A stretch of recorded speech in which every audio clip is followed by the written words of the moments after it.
La palabra comunicación, en el contexto de esta exposición, se atiene a una de sus acepciones que creo que es la más importante. La palabra comunicación significa construir comunidad. Y eso tiene un problema profundo que atañe a preguntas que se multiplican de inmediato, porque cuando uno piensa en construir comunidad, uno se pregunta qué clase de construcción, para qué clase de comunidad, o en qué clase de comunidades. Esta es una larga, profunda condición de la especie humana que nos hace ser como somos, precisamente. Nos da la nota esencial de lo que somos, porque somos seres fundamentalmente sociales, seres sociales por naturaleza. Decía el viejo Sócrates, animales políticos somos, ¿no? Bichos que nos necesitamos los unos a los otros, porque si no, no podemos sobrevivir. Una especie que para conservarse solo puede hacerlo uniéndose, solo puede hacerlo asociándose, solo puede hacerlo juntando fuerzas. Una especie como la nuestra que no puede de ninguna forma sobrevivir aislada. Después veremos por qué algunos efectos históricos de aislamientos, como el individualismo y como algunos otros, incluso patologías, producen daños severísimos a la estructura del modo de ser de la especie humana. Pero la palabra comunicación, entendida como construcción de comunidad, nos conduce directamente también a una serie de otras reflexiones. Porque, por ejemplo, es larga la historia de los seres humanos viviendo en condiciones de sociedades fracturadas.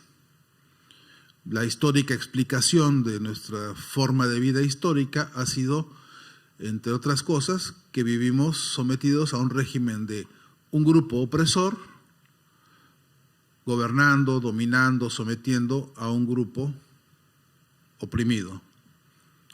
Que esta relación entre opresor y oprimidos es una, muchas gracias, es una relación de mucha tensión, de choques, de permanente disputa, de permanente lucha, y que en ese proceso de lucha entre opresores y oprimidos se van creando las condiciones distintas a partir de las cuales las distintas sociedades avanzan o retroceden, dan vuelta, giran y van desarrollando propiamente dicho la trayectoria de su desarrollo.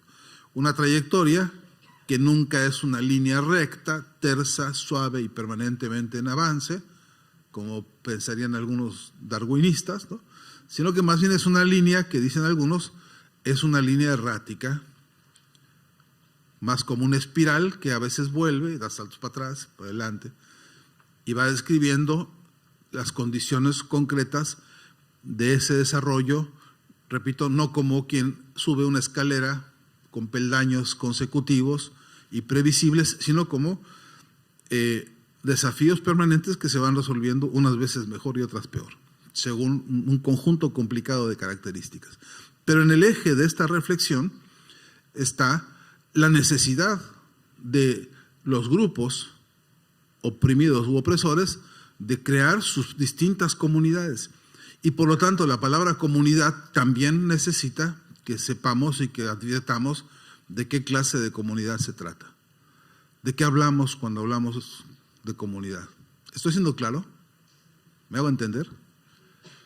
Esto es muy importante porque la comunicación, para poner en común algunos conceptos, necesitamos primero que algunos hagan el esfuerzo de hacerse entender, ¿no? Y no es una virtud mía muy fácil. Más bien tiendo a ser enredoso. Por cuanto a este proyecto de preguntarle a la comunidad cómo es que debe construirse y qué clase de comunidad, hay que estar advertidos porque muchas trampas, muchas emboscadas, muchos equívocos, muchas nebulosas, muchas confusiones se dan A veces se piensa en comunidad y parecería que estamos pensando en algo per se o por sí, pulcro, nítido, claro, bueno, y no siempre. A veces se encierra ese concepto de comunidad, cuando se lo usa o se lo manipula, algunas trampas. Acabo de escuchar en una radio de la capital federal un anuncio que decía, se puede decir nombres de las empresas, no pasa nada, ¿no? Decía, súmate a la comunidad Coto, ¿no? Porque ahí inventaron una comunidad virtual, le llaman, una comunidad que se hace por internet, en las redes sociales, o no, que uno se inscribe en lo que propiamente dicho es un padrón de clientes, y a ese padrón de clientes o a ese listado de clientes le llaman ahora comunidad Coto. Y le llaman ellos comunidad solamente para tener el pretexto de andarle mandando a uno publicidad a su correo electrónico, a andarle ofreciendo créditos que hoy son impagables, ¿no? No voy a detener en eso porque sé que es un tema muy amargo hoy por hoy para todos, pero es verdad que la palabra comunidad históricamente se la ha venido usando como un pretexto para obligarnos a solidarizar con algunas iniciativas, cuando que hay que ver de qué comunidad se está hablando y cómo se debe o se puede participar. Construir comunidad obliga a preguntarse para qué. Y entonces la palabra comunicación, que a veces se la confunde con medios de comunicación, se puso muy de moda en el mundo entero desde los años 50 y un poquito antes, la idea de que se estudiaba comunicación como si se estudiase el manejo de las herramientas para la comunicación. Dicen algunos, estudié comunicación y ya manejo la cámara. ¿Se han dado cuenta de eso? Y no es lo mismo, ¿eh? No equivale saber manejar una cámara a saber construir comunidad. No es lo mismo tener un micrófono, hablar frente a un micrófono, suponer que uno habla inteligiblemente en un micrófono, que uno puede incluso hablar de manera simpática, amena, duradera y entretenida, y que eso significa comunicación. No es exactamente lo mismo. Por más que sí, algunos modos para la comunicación sean útiles en la construcción de la comunidad. Es más fácil construir una comunidad de sentido o de intereses cuando se tiene amabilidad, cortesía y respeto por los otros, cuando no se insulta su inteligencia, cuando no se ofenden sus derechos fundamentales, cuando se da lugar al otro y se lo trata con dignidad. Es más fácil convocar a un trabajo común, en comunidad, cuando se tienen condiciones afables. Es más difícil, aunque no es imposible, es más difícil cuando se maltrata a las personas, cuando se las insulta, cuando se las somete, cuando se las tortura, y aún así hay casos de patología en la que algunos grupos construyen comunidades de dependencia patológica frente a un convocante que no es justamente el que más lo respeta. No quiero poner ejemplos, pero por ahora, más adelante pondré algunos, pero sí alguno que puedo adelantar es cómo se puede crear una comunidad de simpatías por un sistema, digamos, electoral o político, que en el fondo lo que hace es mentir o maltratar o engañar o producir todo lo contrario al beneficio y al respeto por una comunidad. Y sin embargo, ha ocurrido en algunos países que no voy a decir nombres, ¿no? Porque justamente no es lo mismo construir una comunidad que pretende dignificar a los miembros de esa comunidad que construir una comunidad para servirse de esos miembros de esa comunidad. Y los medios de comunicación juegan un papel importantísimo en esto, porque son formas de extensión de un discurso en el cual está contenido el interés verdadero del que quiere construir a qué tipo de comunidad. Porque, por ejemplo, yo puedo ser muy simpático ante el micrófono, puedo decir que tengo el mejor micrófono, es decir, el mejor medio de comunicación posible en el mercado, me lo compré y tengo quizá una magnífica cámara y entonces tengo una magnífica computadora y este mensaje puede estar llegando al mundo entero para decir algo cuyo objetivo no sea justamente el beneficio de ese conjunto de interlocutores o de espectadores, o público, como se le llama. Medio fea la palabra público, ¿no? Reduce al otro a puro espectador. Pero bueno, en todo caso, podría estar produciendo un muy simpático mensaje para convencer a otros de que, por ejemplo, adquieran créditos bancarios al 150% de intereses, donde el interés fundamental es a enriquecer a un sector con muy simpáticos medios de comunicación a costa de someter a un conjunto grande en una comunidad de deudores.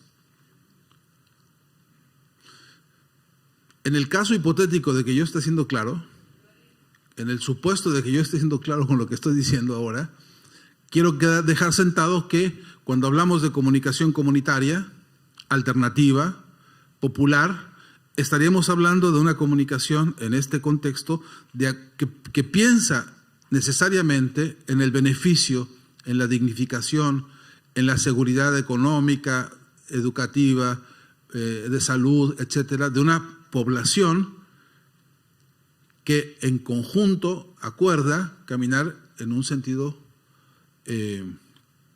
comunitario y quiere construir una comunidad de beneficios para todos.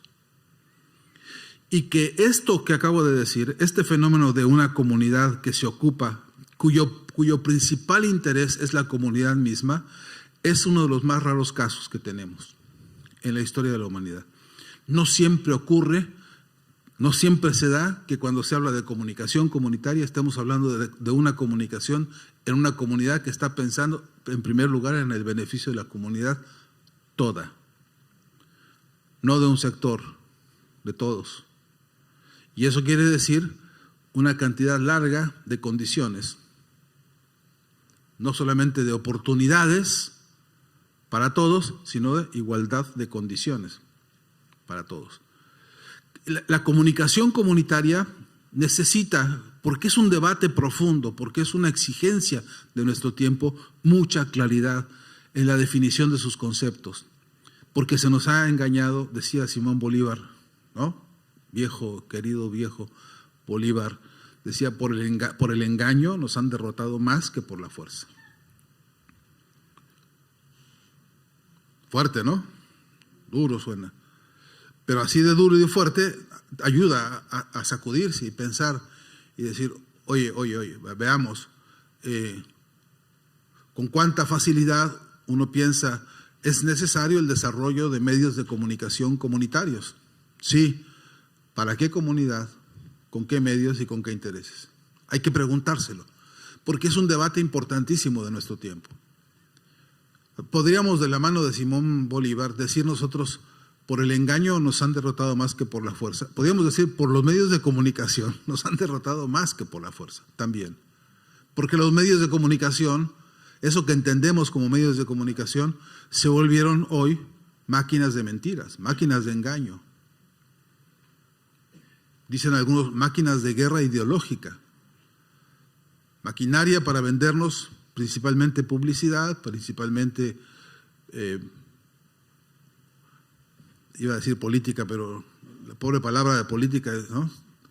Es algo más digno la palabra política y mucho más importante que el rosquerío ese que hay a veces, ¿no? Rosquerío se dice. El chisme de ciertas cúpulas contra otras tantas y parece que nos interesa más la intimidad de quién se dijo qué, quién insultó a quién se acostó con quién, y que parecería que eso es política, cuando que la política es esa otra cosa que decíamos al principio, condición de ser de la humanidad. Es algo mucho más valioso, más amplio, más rico, más digno que cierta, digamos, plataforma de chismes. También hay comunidades de personas que se asocian a esto de consumir mentiras. Hoy es un fenómeno global llamado fake news. Hoy es un fenómeno global esto de consumir mentiras a sabiendas y conformarnos con que la mentira nos gusta más que la verdad. Ocurre, está ocurriendo. Está ocurriendo incluso que la mentira se produce a tal velocidad que va golpeando día tras día, minuto tras minuto, y que entonces en algún momento la verdad dejó de tener importancia. Se pierde, porque incluso como informarse bien es un trabajo, como informarse bien significa tomarse el tiempo, tomarse la ocupación de ir a ver si es cierto lo que dijo este, contrastarlo con otro, ver quién dijo más allá otra cosa que más o menos permita saber que las verdades no son absolutas y que hay siempre formas de cuestionar las verdades, y que en todo caso, al no poder hacer eso con tal cantidad de información a tal velocidad, empezamos a sobrevivir en una especie como de tsunami de mentiras permanentes. Es un fenómeno, hoy se está estudiando muchísimo también. Así que a la pregunta, repito, ¿qué cosa es la comunicación comunitaria? O alternativa, como también le llaman algunos, tendríamos que, repito, si queremos inscribirnos en un conocimiento profundo y en un debate que está vivo hoy a nivel internacional y especialmente en la patria grande, tendríamos que saber decir, repito, explicar qué cosa queremos poner en común, qué construcción de qué clase de comunidad queremos impulsar, y después en qué términos y en qué plazos se va a hacer semejante construcción para dignificar qué de lo social, qué de lo comunitario, en qué periodos. Esto que acabo de decir hoy se está volviendo poco a poco un protocolo de exigencia para los proyectos de comunicación comunitaria nuevos. Se está convirtiendo de a poco en una exigencia metodológica a la que tienen que acudir aquellos que tienen ganas de iniciar un proyecto de comunicación comunitaria. Es decir, cumplir el requisito de las explicaciones básicas. Hace poco, por ejemplo, con unos compañeros de una radio comunitaria a las afueras de la ciudad de Rosario, un barrio que se llama Galvez, dije bien, Galvez, sí, el corredor industrial Rosario-San Lorenzo, una zona particularmente neurálgica para este país, porque por ahí entran y salen las toneladas y toneladas de soja que se van, y entran los camiones y entran los barcos, más de 9,000 barcos por el río Paraná, impresionante río, ¿no? Un río caudaloso, todo el mundo sabe de qué estoy hablando, me imagino, ¿no? Caudaloso río que al navegarlo en contra, los barcos chocan y desplazan el agua. Es un choque fuerte, ¿no? Hay que meterle motores a esa navegación remontando el río, y el agua se parte y va a golpear las orillas, donde justamente viven gente, mucha gente, pescadores, trabajadores que han ido a vivir en las riberas, en las orillas del río, y van perdiendo así filones, o se va desmoronando, ¿no?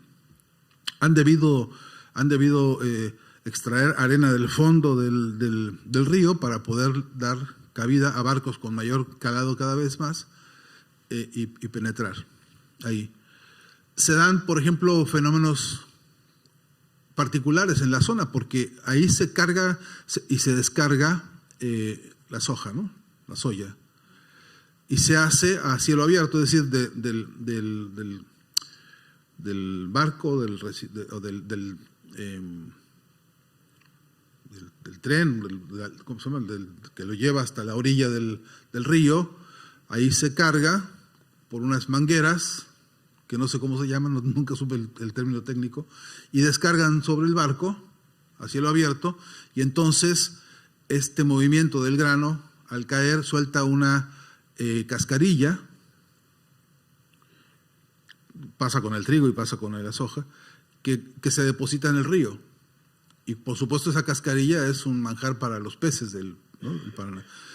Y todo estaría muy bonito si no fuera porque la cantidad de glifosato con que se ha fumigado está produciendo efectos gravísimos sobre los pececitos y no pececitos, bogas y dorados, algunos de ellos deliciosos, doy fe,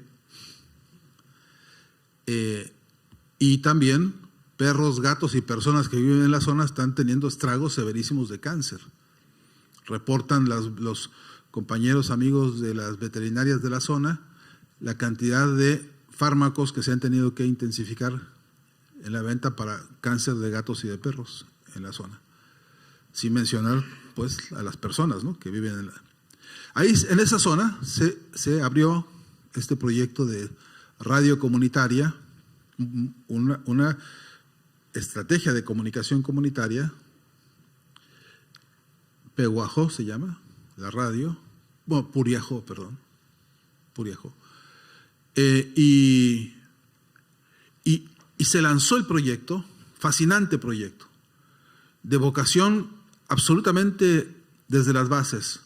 Todo el trabajo que se hizo para encontrar un local donde poner la construcción de los muros, las paredes, etcétera, del lugar, todo trabajo hecho por la comunidad que se esforzó enormemente para construir el edificio, una casita donde se aloja la radio, con su cabina muy bien hecha, en fin, un esfuerzo cuidadoso. Consiguieron su antena, consiguieron su permiso, consiguieron todo lo que era necesario y se lanzaron al aire. Lo sé porque me hicieron el favor de invitarme como padrino de la inauguración de la radio, cosa que no sé ni por qué, pero me invitaron y que sigo agradeciéndoles hoy. Y cuando ya se inauguró, nos sentamos a hacer un taller de trabajo comunicacional para la comunidad. Y una de las preguntas fuertes, les estoy contando esto porque me dieron la autorización ellos para contarlo, no crean que ustedes que estoy yo aquí de infidente, ¿no?, contando chismes. Uno de los temas centrales de la reunión de la radio fue si estaba bien o estaba mal poner cumbias en la programación de la radio. Vean ustedes qué interesante el tema, ¿eh? Más allá de si nos gusta o no la cumbia, porque ahí también surgió la pregunta, pues, de cuál cumbia estamos hablando, porque hay una variedad tan grande de cumbias, desde la cumbia cimarrona allá en la profunda Colombia nuestra, querida hermana Colombia, tan dolida y tan maltratada, hasta la cumbia villera, que son géneros y subgéneros que han ido surgiendo a lo largo de los años. La pregunta era, ¿de cuál cumbia están hablando? Entonces ahí empezamos por saber que no sabíamos tanto de las cumbias como debíamos haber sabido para poder elegir, ¿no? Entonces ahí ya hicimos un plan para entrar en contacto con amigos en todos lados, en Venezuela, en Colombia, etcétera, y en México, para traer cumbias, muchas cumbias. Si querían escuchar cumbias, pues hubiera diversidad, ¿no? Condición importante de la comprensión de la cultura es que es un asunto de diversidad. En primer lugar, cultura es diversidad. Lo que une a la cultura es la gran diversidad. Entonces, si uno conoce nada más un tipo de cumbia, lo que realmente está haciendo es traicionar al espíritu de la cumbia, que es como cultura diversa, ¿no? Bien, pero fíjense ustedes que es como decíamos en México, hicimos el barco y lo echamos al agua a ver si flota, ¿no? Y ahí nos percatamos, en conjunto con el trabajo, de que es importante haber preguntado antes cómo debía ser la programación de la radio, en términos de los temas que le importan a la comunidad. Que, por cierto, a esa comunidad hay temas que le importan más que a otras comunidades, ¿no? Ustedes imaginarán que cualquier consulta médica por la radio, ahí tiene una importancia, sobre todo estas enfermedades vinculadas a lo oncológico, tiene una jerarquía de esa información de tal nivel mayor a la que podría tener en algunos otros lugares, aunque parece que dicen ahora que toda Argentina está llena de glifosato por todos lados, ¿no? Pero habría que ver, en todo caso, cómo en estas iniciativas comunitarias se trataba de poner en común alguna suerte de defensa comunitaria frente a la agresión del glifosato. Porque le interesa a esa comunidad. Y le interesa a esa comunidad, incluso empieza a poner jerarquías dentro de esa estrategia de defensa, que es, me interesa defender a los niños. Quiero que los niños no padezcan eso, no lo sufran.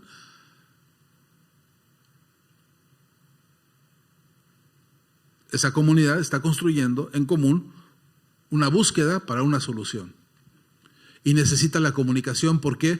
Porque no es un problema individual, es un problema que hace a un conjunto grande de los que viven en la zona habitada de ese barrio y en las periféricas hasta donde llega. Ahora llega más lejos porque también se transmite por internet. Entonces, es una especie de sello indeleble en la personalidad y el carácter de este proyecto de comunicación comunitaria, partir de sus necesidades concretas e inmediatas. Es un dato importante. Les pido que si tienen un lápiz y una pluma por ahí, anoten que para la construcción de un proyecto de comunicación comunitaria es fundamental el conocimiento de las necesidades propias de esa comunidad, que es crucial saberlas, conocerlas, sentirlas y vivirlas. Vean ustedes por qué. De este sentir, de este vivir la realidad de la comunidad y sus problemas, alguien dijo, hay una canción que me gustaría poner en el programa porque habla de tal cosa, de la preocupación de la mamá por el niño, ¿no? Y entonces empiezan a surgir soluciones del campo simbólico, como el de la música y de la canción y de la poesía, para ir enriqueciendo el trabajo de la construcción de la comunidad. ¿Estoy siendo claro? Ese conocimiento de las necesidades de la comunidad, del conjunto, es una de las fuentes más oro molido para construir un proyecto de comunicación comunitaria. Oro molido. Pero la otra fuente, todavía más rica, y quiero contárselos porque está ahí y está en el 99.99% de los proyectos de comunicación comunitaria de la patria grande. Y es como si fuera un caudal temático, un caudal de ideas, un caudal de motivaciones, de información y de contenidos, que es el reconocimiento de las luchas que se están librando desde la comunidad para resolver las necesidades de la comunidad. Que la ecuación de detectar necesidades e identificar las luchas constituye los dos grandes ejes de la construcción del contenido del trabajo en la comunicación comunitaria. ¿Estoy siendo claro? Por ejemplo, una batalla interesante que se está dando en ese lugar del que hablo ahora, después ya lo voy a abandonar para contarles otros, ¿no?, que existen. Pero ahí, por ejemplo, se detectaron problemas gastrointestinales en los niños más chiquitos, 4 o 5 años. Dijeron, no, este es un problema que tenemos. No voy a dar detalles, pero desde los dolores de estómago hasta la preocupación de las mamás está complicadísimo. Entonces encontraron un médico que aquí le llaman sanitarista. Ahí se fue a la radio y lo entrevistaron y el médico empezó a decir cosas que eran soluciones a los problemas y lo convirtieron en una lucha consistente en un proceso así de complicado. Lavarse las manos, compadre. Hay que lavarse las manos antes, durante y después de todas las necesidades fisiológicas. Lavarse las manos porque la transmisión de enfermedades gastrointestinales por no lavarse las manos es altísima y es peligrosa, y hay enfermedades perfectamente curables que si no se atienden, bueno, estos compañeros armaron una campaña de comunicación comunitaria para lavarse las manos, una batalla, una lucha. Ustedes dirán, es una tontería eso, porque todo el mundo se lava las manos. Ni todo el mundo se lava las manos, ni todo el mundo se lava las manos bien, que no es lo mismo. Pero lavarse las manos y bien es una forma de abrir una lucha contra un conjunto de problemas de la comunidad. Y así les puedo ir diciendo cómo se llenó la agenda temática para la radio. Por ejemplo, el embarazo temprano, que es un problema. No por el embarazo, sino por la falta de contención, de acompañamiento social y comunitario que tienen muchas de las mamás muy jóvenes. Ya es un problema para algunas categorías, pero más problemas que no tengan acompañamiento, contención, calor, amor, cariño. Bueno, otra lucha que se emprende también, y que los medios de comunicación en esa comunidad lo que hacen es construir la comunidad de afectos también, construir la comunidad de sentido, para que todos entendamos de la misma manera el mismo problema. ¿Estoy siendo claro?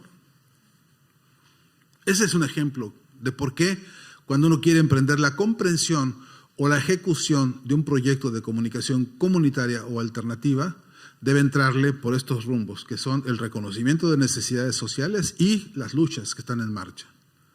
o las que incluso están por nacer. Dos vertientes de gran importancia, porque de ahí rápidamente salen los temas, y los temas, y los temas. Ahora, cada comunidad también tiene que definir en qué orden de importancia se manejan esos temas. ¿A qué hora? ¿No? Porque eso es otro lío interesantísimo. Un señor que quería hacer un programa, ya no le quedaba hora, me decía, ya nomás tengo a medianoche una hora para hacer de 12 a 1. Dijo, pues yo quiero hablar de mecánica, de los coches, y no sé, pues a esa hora ¿quién lo va a oír? Decía, ¿no? Porque son trabajadores de la comunidad que van, pues, quieren descansar, ¿no? Entonces andaba negociando él, quien le daba unos minutos en la mañana y él daba unos en la noche, y haciendo sus arreglos. que por cierto también son producto de una nueva camaradería que surge, ¿no? en la propia dinámica de la construcción de estos medios de comunicación. Vean ustedes la importancia crucial. Ahora estoy mencionando 3 o 4 ejemplos así, casi al paso, pero cuando las comunidades jerarquizan, en el sureste de México, en Chiapas, por ejemplo, las comunidades indígenas que han construido radios comunitarias tienen, por ejemplo, como tarea número 1 defenderse de lo que se llama ya las guardias blancas, que son los grupos armados de los terratenientes que están atacando a las comunidades indígenas para echarlas de sus tierras y usurparles, ¿no? sus tierras a los movimientos indígenas. Piensen ustedes que en México son 56 distintas etnias, hablando 56 distintos idiomas, para una población de más o menos 30 millones de indígenas en México. Somos 140 millones en total, de los cuales 30 millones aproximadamente, sin tener datos ciertos, son indígenas hablando lenguas propias. En esas comunidades indígenas, la violencia del aparato del Estado, la violencia de los terratenientes y latifundistas contra las comunidades indígenas produce desplazamientos terribles y produce condiciones absolutamente infernales para las comunidades. Por lo tanto, las comunidades que han podido construir su radio comunitaria tienen como premisa la autodefensa. Y se notifica por la radio, cuidado que anda dando una camioneta dando vuelta por allá, y atentos compañeros, pongan piedras para que no pasen, ¿no? O para que no salgan, ¿no? Y se hace hasta un sistema medio policíaco de ellos mismos de autodefensa con el uso de las radios. En la ciudad de Oaxaca, por ejemplo, hace unos años se reunieron, se hizo una asamblea que se llamó Asamblea Popular de los Pueblos de Oaxaca, sureste de México, que era una asamblea de 500 asambleas. Una cosa increíble. Se asentaron en la ciudad de Oaxaca y la primera necesidad tremenda era, hay que comunicarse con todos. ¿Cómo hacemos?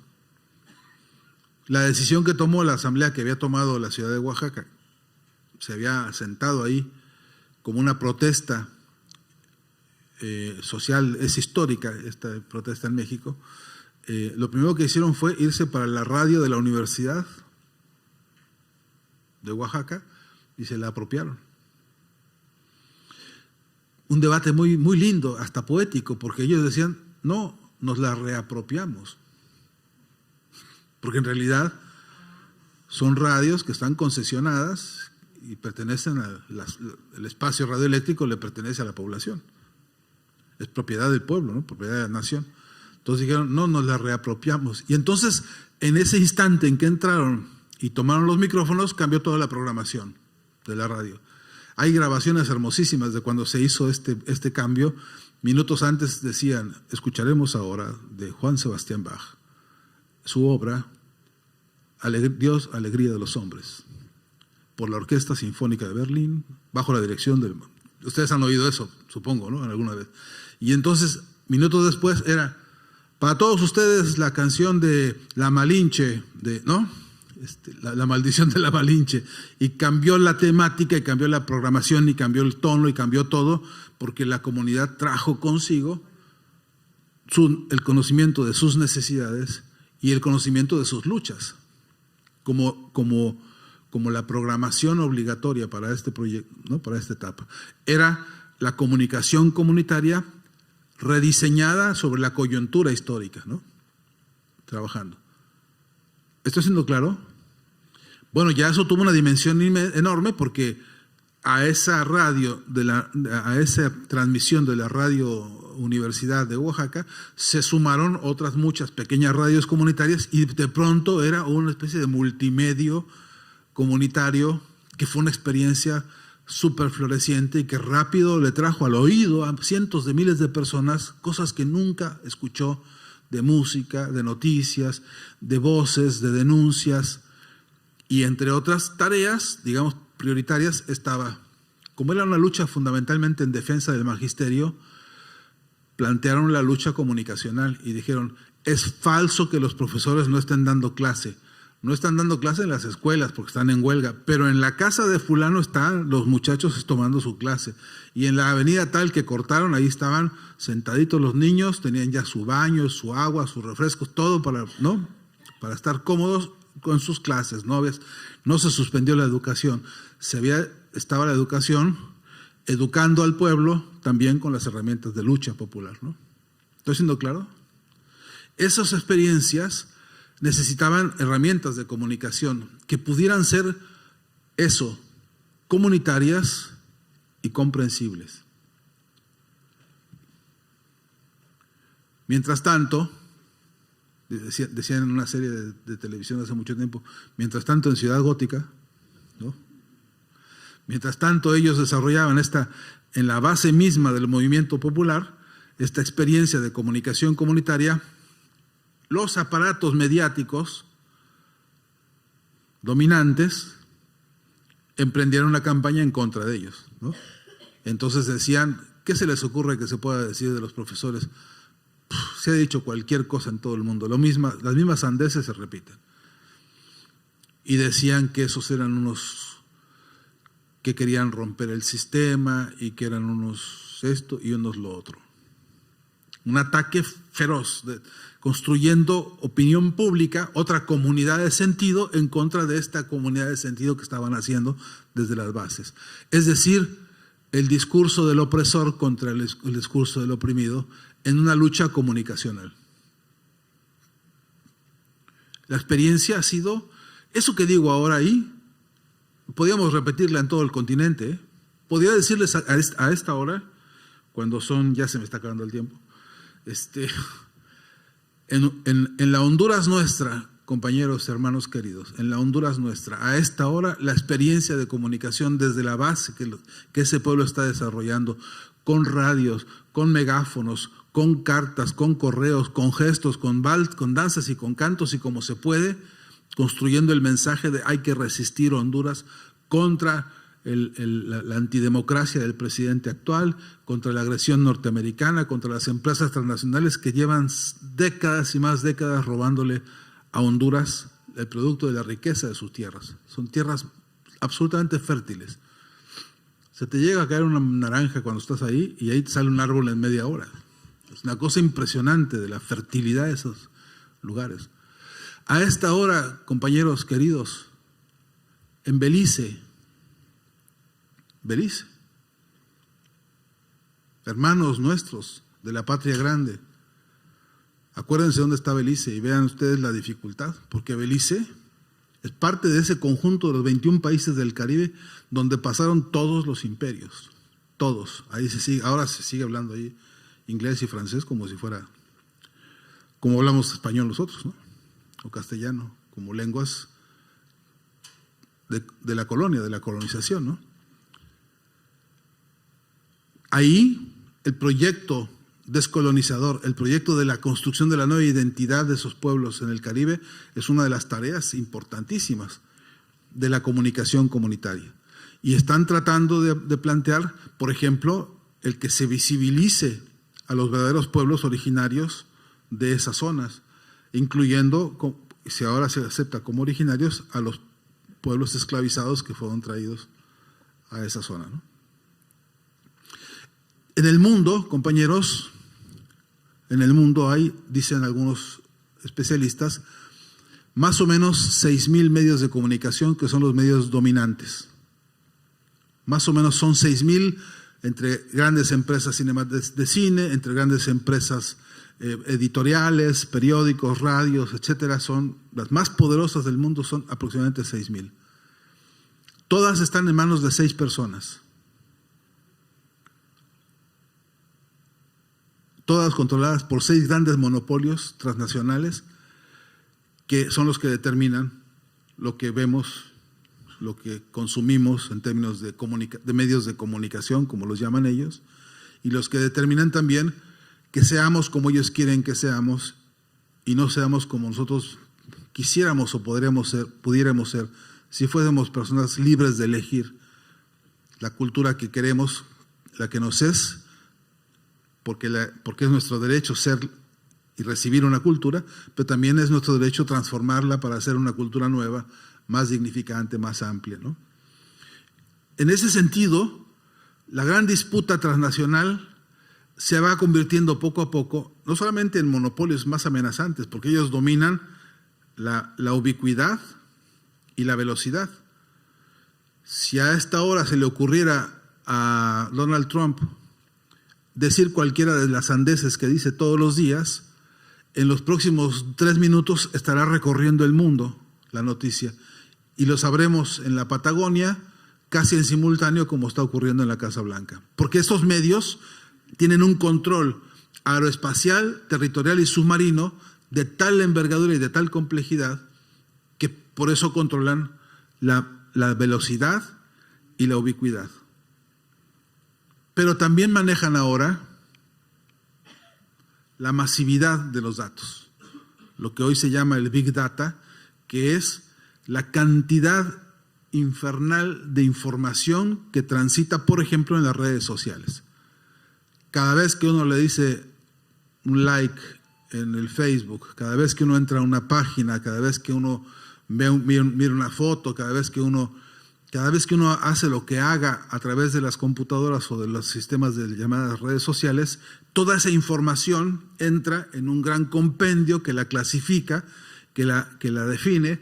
Si ustedes tienen cuentas en las distintas redes sociales, seguro cuando se inscribieron pusieron su nombre, cuándo es su cumpleaños, en dónde viven, capaz que hasta su teléfono y su correo y el nombre de su novia, de su tía y de su abuelita. Y ellos tienen todos esos datos, por eso yo sé, cuando veo el Facebook en la mañana, cuántas personas cumplen años que yo ni conozco, pero ya sé que cumplen años un montón que pusieron sus datos ahí.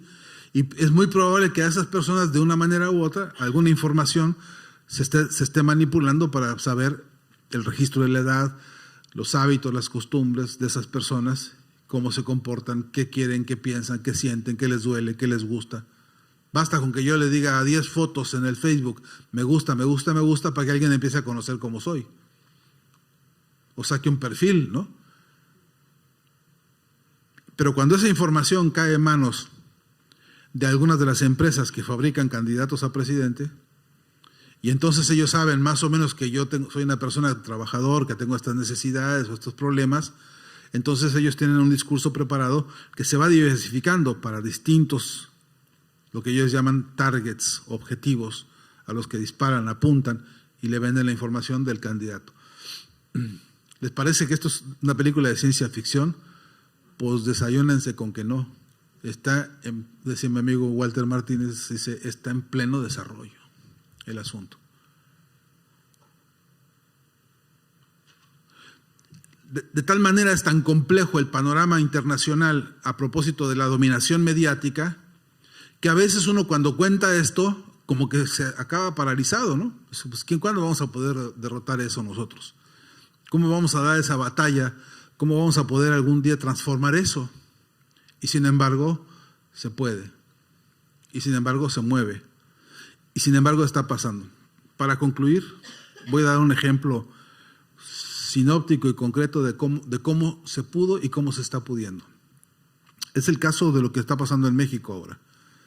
Hasta hace 6 meses, un año, justamente un año, el 1 de julio del año pasado, el actual presidente Andrés Manuel López Obrador ganó las elecciones en México con el 57% de los votos.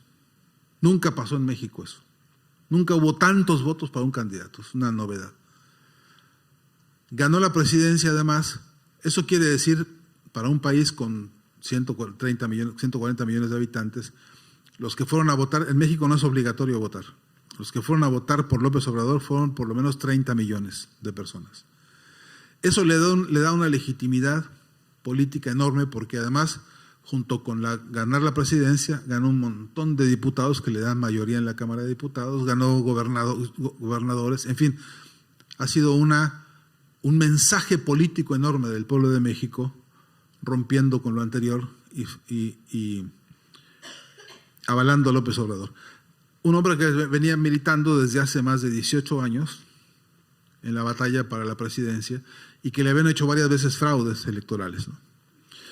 El aparato mediático que se había venido desplegando contra López Obrador, de la empresa Televisa, de la empresa CNN, de la empresa TV Azteca, que son grandes monopolios mediáticos. El Grupo Clarín es un juego de niños comparado con esos monstruos. Con redes sociales, con búnkers contratados especialmente para atacar a López Obrador, sembrando todas las mentiras que a ustedes se les pueda ocurrir. Si aquí acusan a Cristina de que se robó el Producto Interno Bruto, ¿cuántos productos se robó, dicen? 3, 2 productos, ponle 4, ¿no? Total, para mentir.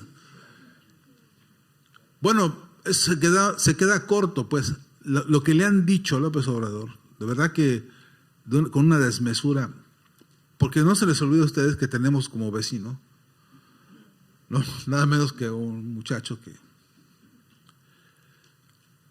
pues aún así, ganó el pueblo decidiendo poner a López Obrador como presidente de un país en el que hoy se está proponiendo lo que se llama la Cuarta Transformación de México, que es un proceso verdaderamente revolucionario comparado al México que teníamos hasta hace 6 meses, ¿no?